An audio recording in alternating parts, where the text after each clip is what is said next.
सुदेवाय नमो नारायण नमो गोविंदाय नमो मधुसूदने नमो गिरिधारी गोपीनाथे नमो निमाई चांदे बाउले नमो ओमे नमो भगवते लोकनाथाय नमो लोकनाथम ब्रह्मचारी जुगेश्वर महात्म रुग सुख दुख तापवश्च शांति प्रदाकरम नमो नमो जदा जदाय जमैश्य ग्लानि भवति भारतम वैभ कामनंगे धर्मस्य तदत्तनंगे सृजना हम्यम रणे बने जले जंगले जखन जेखाने विपदे पड़िबे लोकनाथे बाबार कथा स्मरण करिबे लोकनाथे बाबा विपद थेके रक्षा करिबेन ओमे नमो भगवते लोकनाथाय नमो नमो लोकनाथे ब्रह्मचारीर जीवनी ग्रंथ की जय त्रिकालज्ञता सिद्धिर प्रकाश कथन आज आमी आपनादेर त्रिकालज्ञता सिद्धिर प्रकाश कथन शुनाबो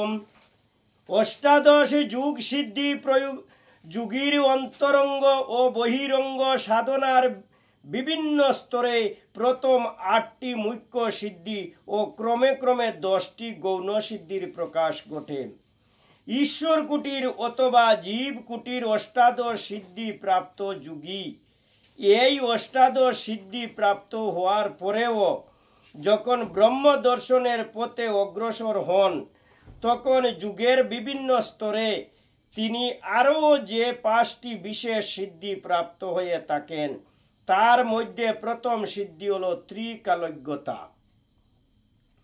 এই সিদ্ধি বলে সিদ্ধি যুগে যে কোনো ব্যক্তির বা ব্রহ্মাণ্ডের ভূত বর্তমান ভবিষ্যতে এই 3 কাল সম্বন্ধে অবহিত হতে পারেন। ত্রিকালজ্ঞ যুগী এক অতি উচ্চ স্তরের যুগী।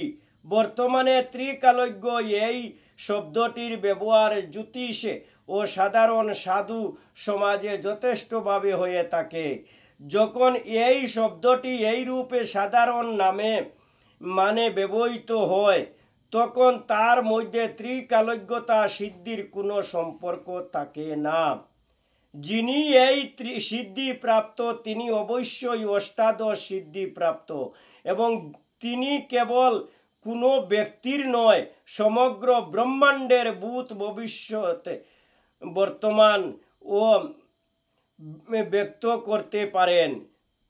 বাবা লোকনাথের যে বিভিন্ন লীলার উল্লেখ করা হয়েছে তার মধ্যে অন্য সিদ্ধির সঙ্গে তার ত্রিকালজ্ঞতা সিদ্ধির প্রকাশও ঘটেছে। একবার বাবা লোকনাথ বারাদির জমিদারদের কাছে তার এক বিচিত্র লীলার মাধ্যমে এই সিদ্ধির প্রকাশ করেছিলেন। এখানে সেই ঘটনার উল্লেখ করছি। একদিন সন্ধ্যাবেলায় বারাদির জমিদার পরিবারের অরুণকান্তি নাগ ও কুঞ্জলাল নাগ মহাশয় হঠাৎ আশ্রমে উপস্থিত হন। বাবাকে এসে যখন তারা প্রণাম করেন তখন বাবা তাদের বললেন, তোরা না খেয়ে যাসনি, এক্ষুনি খিচুড়ি বুক করা রান্না করে দিতে বলছি। এই বলে বাবা গোয়ালিনী মাকে ডেকে খিচুড়ি রান্নার করার জন্য বললেন ও সেই সঙ্গে নিজেই চাল ও ডালের পরিমাণও নির্দিষ্ট করে দিলেন। তিনি চাল ডালের যে পরিমাণ বললেন তাতে অত্যন্ত 50 জন লোক বুক গ্রহণ করতে পারবে। যথাসময়ে খিচুড়ি বুক রান্না সম্পূর্ণ হলো। এত ব্যাপক পরিমাণ খিচুড়ি দেখে কুঞ্জবাবু অরুণকান্তি বাবুকে বললেন, কি ব্যাপার বলতো, আমরা এখন আশ্রমে মাত্র 10 জন লোক আছি, অথচ বাবা 50 জনেরও বেশি লোকের বুক রান্না করালেন, এত খিচুড়ি খাবে কে? কুঞ্জবাবু অরুণকান্তি বাবুর মধ্যে কথোপকথন অন্তর্যামী বাবা লোকনাথ সব জানতে পারলেন, কিন্তু কিছু বললেন না। রাত তখন 10টা। কুঞ্জবাবু অরুণকান্তি বাবু পেট ভরে বুক সেবা করে বাবাকে প্রণাম করে বাড়ি যাওয়ার জন্য রওনা হইলেন। তারা আশ্রমের উঠোন পার হতেই পিছন থেকে বাবা পরিহাস করে বললেন, এত খিচুড়ি খাবে কে রে? বাবার এই পরিহাস শুনে নাগবাবুরা একবার থমকে গেলেন। তারপর এর অর্থ হৃদয় সঙ্গম করতে না পেরে আবার এগোতে লাগলেন। যেই তারা আশ্রমের উঠান পার করেছেন, দেখলেন হঠাৎ কোথা থেকে 40-50 জন লোক এসে হাজির। এক্ষণে নাগবাবুরা বুঝলেন বাবা কেন তাদের পিছনে পরিহাস করেছিলেন এবং কেনই বা বাবা এত চাল ডাল দিয়ে রাতে বুক রান্না করালেন। বাবার লীলা খেয়ে বুঝতে পারে। ত্রিকালজ্ঞ বাবা লোকনাথ জানতেন যে তার 40-50 জন লোক ভক্ত বহু পথ অতিক্রম করে আসছে, তারা যাতে আশ্রমে এসে বুক সেবা করতে পারেন সেই জন্য তিনি আগে থাকতে খিচুড়ি রান্না করতে বলেছিলেন। ভক্তের কুশল চিন্তা ভক্তের আগে বাবার মনে আসত।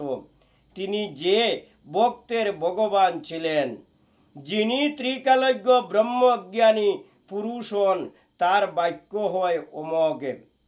তিনি মুখে যা বললেন সে কথা সত্যই হবে। এমন একটি ঘটনা ঘটে কেউটেকালীর মহেন্দ্রনাথ বন্দ্যোপাধ্যায়ের সঙ্গে।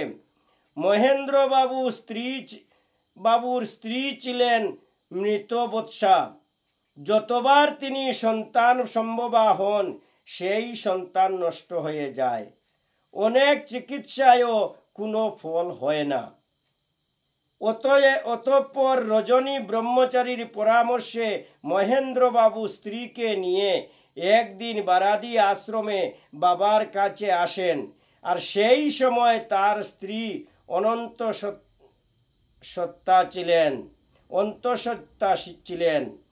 বাবাকে দর্শন করে প্রথমে তারা প্রসাদ গ্রহণ করেন, তারপর কিছুক্ষণ আশ্রমে বিশ্রাম করে আবার বাবার দর্শনে যান।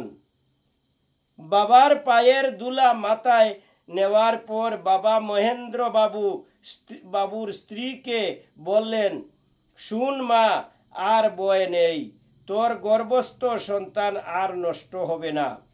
আগামীকাল থেকে তোর গর্ভস্থ সন্তান ভূমিষ্ঠ হওয়া পর্যন্ত প্রতিদিন সকালে শয্যা ত্যাগের পর আমার আশ্রমের সেবার জন্য একটি করে পয়সা সরিয়ে রাখবি। সন্তান ভূমিষ্ঠ হবার পর ওই পয়সা এখানে পাঠিয়ে দিবি। মহেন্দ্রবাবু স্ত্রী যথাসময়ে একটি কন্যা সন্তান প্রসব করেন আর প্রসবান্তে তিনি বাবার নির্দেশ মতো পয়সা আশ্রমের সেবার নিমিত্ত পাঠিয়ে দেন। মহেন্দ্রবাবুর স্ত্রীকে দেওয়া ত্রিকালজ্ঞ বা লোকনাথের বাক্য অমোঘ প্রমাণিত হয়েছিল। ওমে নমঃ ভগবতে লোকনাথায় নমঃ। ওমে নমঃ ভগবতে বাসুদেবায় নমঃ। হে দয়াময় কৃপা সিন্ধু লোকনাথে ব্রহ্মচারী, কৃপা করি দয়া করো তুমি। তোমার এই ত্রিকালজ্ঞ কথন সম্বন্ধে আমি যে পাঠ করেছি, যদি এই পাঠে আমার কোনো ভুল ত্রুটি থাকে অদমে জানিয়া ক্ষমা করিবি নিজ গুণে।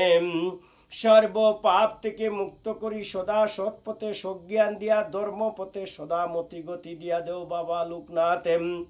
হে ভক্তবৃন্দ, আমি আপনাদের কাছে হাত জোড় করে বলেছি, বাবা লোকনাথের এ ত্রিকালজ্ঞ কথন শুনে যদি আপনাদের ভালো লাগে, জয় বাবা লোকনাথে লিখে এই চ্যানেলে একবার লাইক করে দিবেন, যাতে প্রত্যেক ব্যক্তির কাছে বাবা লোকনাথের কথা পৌঁছতে পারে। জয় গুরু লোকনাথে ব্রহ্মচারী কি জয়। জয় গুরু লোকনাথে ব্রহ্মচারী কি জয়। জয় গুরু লোকনাথে ব্রহ্মচারী কি জয়। হরে কৃষ্ণ কৃষ্ণ কৃষ্ণ হরে হরে, হরে রাম রাম রাম হরে হরে। বল হরি বল হরি বল হরি বল হরি।